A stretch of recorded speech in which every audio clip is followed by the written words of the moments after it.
جنہیں میں بڑی مشکل سے اپنے ذہن سے نکالنے میں کامیاب ہوتا جا رہا تھا، مگر اب ایک بار پھر مجھے وہ اذیت ناک لمحات پوری شدت سے یاد آ گئے تھے۔ اس وقت میں خود کو تصور میں پھر اس بھیانک عمارت میں موجود پا رہا تھا۔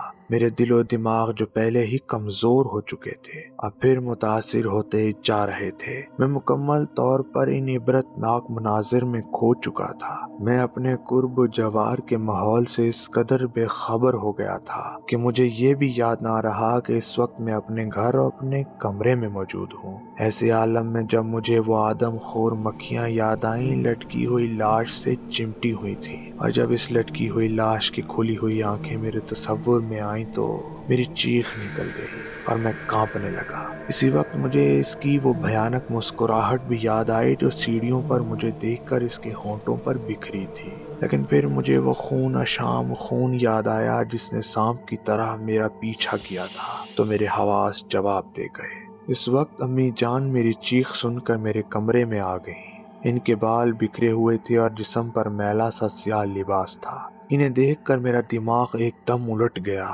مجھے یوں لگا جیسے وہ خوفناک بدروح میرے سامنے آ کر کھڑی ہو گئی ہے۔ میرے اوزان مکمل طور پر خطا ہو گئے۔ میں نے اپنی ماں کو بدروح سمجھا اور اچانک چیختے ہوئے ان پر حملہ کر دیا۔ میری حالت دیکھ کر امی خوف زدہ ہو گئیں۔ ان کی آنکھیں پھٹی کی پھٹی رہ گئیں اور میرے اچانک حملے پر وہ بھی بری طرح چیخنے لگیں۔ ان کی کئی چیخیں سن کر میری حالت اور خراب ہو گئی اور میں مکمل طور پر پاگل ہو گیا۔ اس دن کے بعد جو عورت بھی میرے سامنے آئی میں اسے بدروح سمجھ کر اس پر حملہ کر دیتا۔ آخر کار پہلے پولیس نے پکڑا اور تشدد کر کے میرا دماغ اور خراب کر دیا اور خطرناک پاگل سمجھ کر مجھے یہاں لایا گیا۔ تب سے میں یہاں ہوں اور اللہ کا کرم ہے کہ اب بالکل ٹھیک ہوں۔ اپنی آپ بیتی ختم کر کے رشید دیر تک لمبے لمبے سانس لیتا رہا۔ آہستہ آہستہ اس کی حالت اعتدال پر آ گئی۔ آخر میں رشید بولا، سلیم صاحب یہ کہانی بالکل سچی ہے اور اس کا ثبوت وہ ڈائری ہے جو آج بھی میرے پاس محفوظ ہے۔ تمام دوستوں سے گزارش ہے کہ چینل کو سبسکرائب کر دیں، ویڈیو کو لائک کر دیں اور بیل آئیکن کو دبا دیں۔